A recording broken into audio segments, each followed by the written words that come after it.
ہم سے ہمارے حال کی تفصیل پوچھیں۔ ہمدردیوں کے نام پہ سازش بہت ہوئی۔ ماحول میں عجیب سا تناؤ تھا۔ سعدی مضطرب اور بے بس سا کھڑا سلاخوں کے پار دیکھ رہا تھا، جہاں فارس نمی میں سر ہلاتا دائیں سے بائیں ٹہل رہا تھا۔ اس کے چہرے پہ شدید غصہ تھا، جیسے بس نہ چلتا وہ کسی کا گلا دبا دے۔ پھر ایک دم وہ سامنے آیا، دونوں ہاتھوں سے سلاخوں کو پکڑ کر اسی تیز سے سعدی کو دیکھا۔ میں نے نہ کوئی کال کی تھی، نہ میں اس دوہرے قتل میں ملوث ہوں۔ اگر تمہاری پھپھو یہ بات بار بار کر رہی ہیں تو اس کا مطلب ہے وہ جانتی ہے یہ سب کس نے کیا ہے، اور وہ کسی کو کور کر رہی ہے۔ گھنگریالے بالوں لڑکی کے چہرے پر چھائی ندامت میں حزن بھر آیا۔ پھپھو جھوٹ نہیں بولتی، انہیں کوئی غلط فہمی ہوئی ہے۔ کس قسم کی غلط فہمی؟ وہ کہہ رہی ہے کہ میں نے ایک قتل کیے ہیں اور تم کہہ رہے ہو غلط فہمی۔ اس نے غصے سے سلاخ کو جھٹکا دیا، مگر وہ سلاخیں بہت مضبوط تھیں، یہ جھٹکے ان کو توڑنے کے لیے ناکافی تھے۔ فارس بے بسی سے سلاخوں سے پشت ٹکائے کھڑا ہو گیا۔ اس کا چہرہ اب سعدی نہیں دیکھ سکتا تھا، وہ دیکھنا بھی نہیں چاہتا تھا۔ اسے لگ رہا تھا وہی اپنے ماموں کا مجرم ہے، کیونکہ وہ اس کے سامنے مسلسل زمر کی طرفداری کر رہا تھا۔ کیا پتا کسی نے پھپھو کو مجبور کیا ہو، ڈرایا ہو، دھمکایا ہو، اتنا خوفزدہ کر دیا ہو کہ وہ اس سب کہنے پر مجبور ہو گئی ہوں۔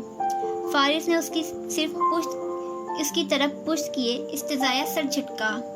میں نہیں مانتا، کس قسم کی خاتون ہے وہ جانتا ہوں میں، انہیں کوئی مجبور نہیں کر سکتا، وہ اپنی مرضی سے کسی کو کور کر رہی ہے۔ آپ فکر مت کریں، ہم اس مسئلے کا حل نکال لیں گے، پھپھو اپنا بیان واپس لے لیں گی، میں اور ہاشم بھائی آپ کو۔ فارس بھپر کر اس کی طرف مڑا۔ بھاڑ میں گیا ہاشم، مجھے اس کی کسی بات پہ یقین نہیں ہے، نہ اس کے کیے گئے وکیل پر، نہ اس کے کسی وعدے پر۔ وہ تو سب سے زیادہ خوش ہوگا مجھے یہاں دیکھ کر۔ سعدی کی آنکھوں میں گہرا دکھ ابھرا۔ آپ ان کے بارے میں ایسا کیوں سوچتے ہیں؟ سب کزنز کے درمیان رکاوٹیں جھگڑے چلتے ہیں، لیکن اس کا یہ مطلب نہیں ہے کہ وہ آپ کو یہاں دیکھ کر خوش ہوں۔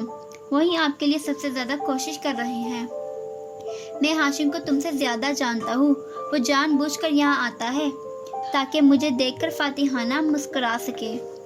اگر آج کوئی اٹھ کر یہ کہہ دے کہ میری بیوی اور بھائی کا قتل بھی ہاشم نے کیا تھا تو میں مان لوں گا۔ غصے میں وہ جانے کیا کیا بولے جا رہا تھا۔ سعدی بے یقینی اور دکھ سے پیچھے ہٹا۔ اسے اتنا گہرا صدمہ لگا تھا کہ وہ کچھ کہنے کے قابل بھی نہ رہا تھا، مگر کہنے کی نوبت آئی بھی نہیں، کیونکہ چند منٹ کے لیے ان کو چھوڑ کر باہر گیا ہاشم واپس آ گیا تھا۔ تم ٹھیک کہتے ہو، آواز پہ سن سے کھڑے سعدی نے چونک کر سر موڑا اور غصے سے تیز تیز بولتے فارس نے رک کر ادھر دیکھا، پینٹ کے جیبوں میں ہاتھ ڈالے۔ گرے سوٹ میں ملبوس ہاشم کے چہرے پہ سنجیدگی تھی اور گہرا ملال بھی۔ بالکل ٹھیک، میں ہی گدھا الو کا پٹا ہوں جو اپنے 1000 کام چھوڑ کر تمہارے لیے دن رات ایک کر رہا ہوں۔ میری ماں کبھی ڈی اے کے پاس جاتی ہے اور کبھی اس کے منگیتر کے پاس کہ کسی طرح اس کا یہ رشتہ بچ جائے، تاکہ وہ اپنی زندگی میں پرسکون ہو کے اپنی محرومیوں کا بدلہ تم سے نہ لے۔ اپنی بیوی، اپنی بچی، ان کو کتنے دن سے نظر انداز کر کے میں ادھر تمہارے لیے خوار ہو رہا ہوں، اور تمہیں یہ لگتا ہے کہ میں یہاں مزے لینے آتا ہوں؟ جیبوں میں ہاتھ ڈالے قدم قدم چلتا وہ سلاخوں کے قریب آیا۔ فارس ابھی تک انہی سنجیدہ مشکوک نظروں سے اسے دیکھ رہا تھا۔ سعدی نے پریشانی سے ہاشم کو دیکھا، وہ بہت ہرٹ لگ رہا تھا۔ مجھے تمہاری کسی بات پہ اعتبار نہیں ہے، سب یاد ہے مجھے کس طرح میری بیوی کو میرے خلاف بہکاتے تھے۔ فارس جواباً گرایا، جیسا کہ میں نے کہا، میں ہی بیوقوف تھا جو اتنے دن سے تمہارے لیے کوششیں کر رہا تھا، حالانکہ میرا باپ جس کا تم سے رشتہ مجھ سے زیادہ ہے تم پہ لعنت بھیج کر اپنی کیمپین میں مصروف ہے۔ اس لیے یو نو واٹ فارس، تمہاری یہ بلیم گیم دیکھ کر مجھے بھی یقین ہونے لگا ہے کہ تم ہی اس دوہرے قتل کے پیچھے ہو۔ میری طرف سے تم سڑو اس جیل میں جا رہا ہوں۔ دکھ اور برہمی بھری آنکھوں سے اس کو دیکھتا وہ تیز تیز باہر نکل گیا۔ سعدی تیزی سے سلاخوں کے قریب آیا۔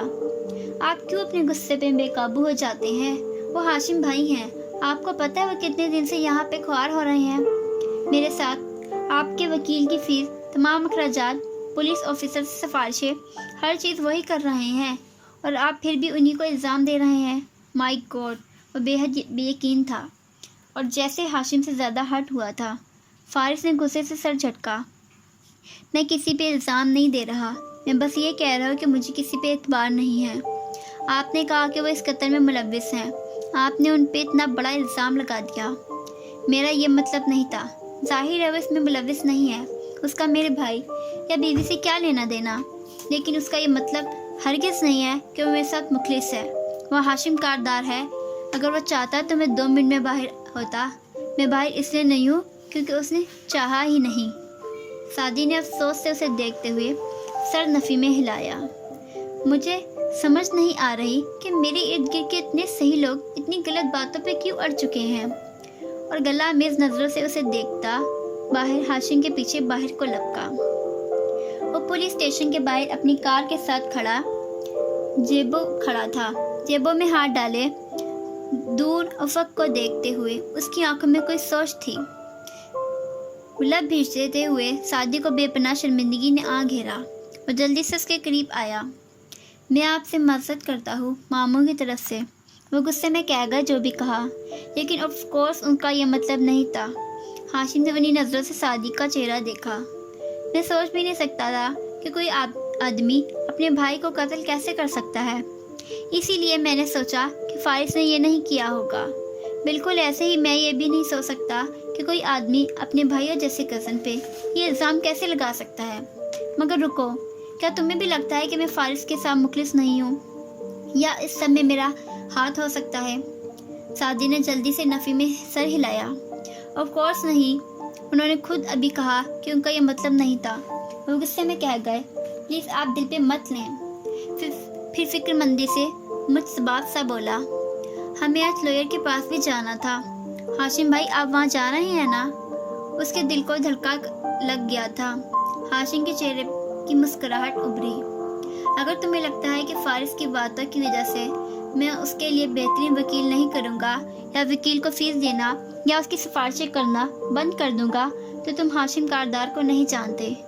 آف کورس ہم ابھی وکیل کے پاس جائیں گے، ہم بہترین اسٹریٹجی اپنائیں گے اور چند دن میں فارس باہر ہوگا، ڈونٹ وری۔ تکان سے کہتے ہوئے اس کا شانہ تھپکا۔